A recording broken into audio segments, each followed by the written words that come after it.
আমরা আমাদের জীবনের প্রত্যেকটা চাওয়া পাওয়া সবসময় পূরণ করতে পারি না। এটাই হচ্ছে একটা বাস্তব পরিণতি। যে পরিণতি আমরা অনেকেই মেনে নিতে পারি, আবার অনেকেই মেনে নিতে পারি না। আমরা যদি না পাওয়ার দুঃখটাকে মেনে না নিতে পারি, তাহলে কিন্তু আমাদের বর্তমানে দুঃখটা তো রয়েই যাবে। আর সেটাকে টেনে যদি ভবিষ্যৎ পর্যন্ত নিয়ে যায়, তাহলে কিন্তু আমাদের ভবিষ্যতের লাইফটাও সেমভাবে দুঃখে দুঃখে কাটাতে হবে।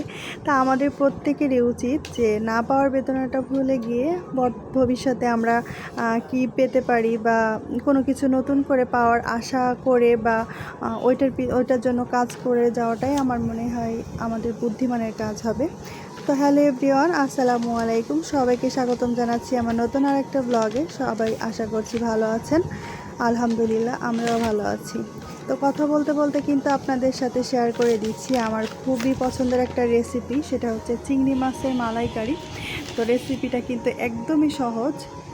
তো দেখে নিশ্চয়ই অনেকে বুঝতে পেরেছেন আমি এখানে কি কি দিয়েছি। আমি এখানে রেগুলার পেঁয়াজ, আদা, রসুন, জিরা বাটা দিয়ে মশলাটা ভালো করে কষিয়ে নিয়েছি। আর এখন এই যে নারকেলের দুধটা ব্যবহার করছি। নারকেলের দুধটা ব্যবহার করাতেই কিন্তু চিংড়ি মাছ রান্নার যে টেস্টটা, এটা অনেক গুণে বেড়ে যাবে। খেতে কিন্তু আলহামদুলিল্লাহ অনেক মজা হয়। আশা করছি আপনারা বাসায় ট্রাই করে দেখবেন একবার হলেও। আশা করছি হতাশ হবেন না। অনেকের কাছেই ভালো লাগবে, আবার অনেকের কাছে ভালো নাও লাগতে পারে, কারণ সব রেসিপি তো সবার পছন্দ হবে এমনটা আশা করাও আসলে বোকামি। রান্না শেষে চাইলে একটু জিরা বা দারচিনি, এলাচ ভেজে গুঁড়ো করে ছড়িয়ে দিতে পারেন। আমি আজকে যদিও দেইনি, মাঝে মাঝে দেই, মাঝে মাঝে দেই না। আর এই তো সব রান্নাবান্না কমপ্লিট করে এখনই আমি আমার একটু কষ্টের কাজটা করে নিচ্ছি। তার কারণ আমার কাছে মনে হয় চুলাটা পরিষ্কার করা আমার জন্য একটু বেশি কষ্টের এজন্যই বলছি, কারণ আমার রান্না শেষ করে সাথে সাথে আমি মুছতে পারি না। আমার অন্যান্য কাজ কমপ্লিট করে তারপর আমার চুলা পরিষ্কার করতে আসতে হয়। কারণটা আমি এর আগেও অন্যান্য ব্লগে বলেছি। যাই হোক, নতুন করে আর নাই বা বললাম। অনেক শখ করে এই জিনিসটা কিনেছিলাম, আর এটা কিনে যে কতটা হতাশ হয়েছি সেটা আপনাদের সাথে শেয়ার করছি। এটা প্রচুর পরিমাণ ময়লা হয়, আর বারবার মশলাগুলো বের করতে গেলে নিচে পড়ে যাই, যতই সতর্ক হই না কেন খুবই ময়লা হয়। আর যেটা পরিষ্কার করতে আমার অনেক কষ্ট হয়, আর ভালোভাবে পরিষ্কার হতেও যায় না।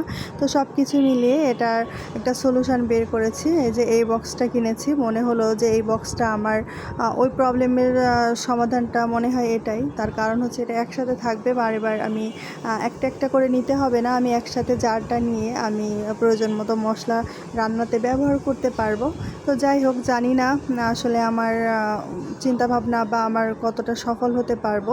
তো পরবর্তীতে আমি এটা রিভিউ আবার শেয়ার করব যে এটা ব্যবহার করে আমি আমার মানে হেল্প হয়েছে কিনা, নাকি আমি আবারও একটা বোকামি করে ফেলেছি। আর যারা নাকি এটা ব্যবহার করেন তারাও জানাতে পারেন আমাকে আসলে যে এটা ব্যবহার করতে কেমন।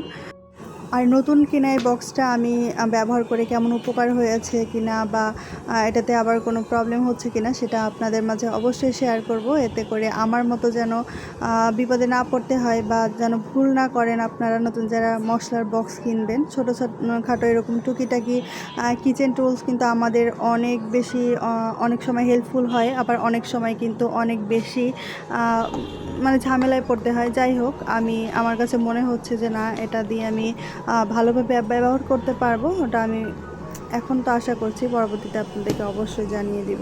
তো আজকের ভিডিওটা আপনাদের কাছে কেমন লাগছে প্লিজ কমেন্ট করে জানাতে পারেন।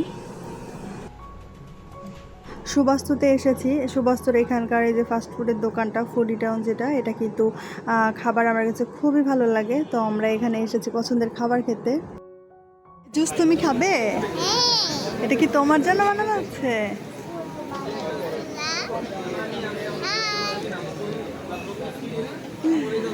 এইখানকার সাব বার্গার এবং লাচ্ছি অনেক অনেক বেশি পছন্দ আমার। সেই সাথে আমার মেয়ে তো লাচ্ছিটা আমরা দুজনে শেয়ার করেছিলাম, আর সেই সাথে সাব বার্গারটা খেয়েছি। তো যারা নাকি সুবাস্তুতে আসেন মাঝে মাঝে তারা ট্রাই করতে পারেন ফুডি টাউনের এই বার্গারটাও বেশ মজা, সাব বার্গারটাও অনেক মজা। যাই হোক, আমার কাছে তো খুবই ভালো লাগে। তো আমি অনেক মজা করে খেয়েছি। আমি যখনই যাই আমি অনেক মজা করে খাই। তো আজকের মতো ভিডিওটা এতটুকুই ছিল। সবাই ভালো থাকবেন, সুস্থ থাকবেন। দেখা হবে এবং কথা হবে নেক্সট ব্লগে। আল্লাহ হাফেজ, আসসালামু আলাইকুম।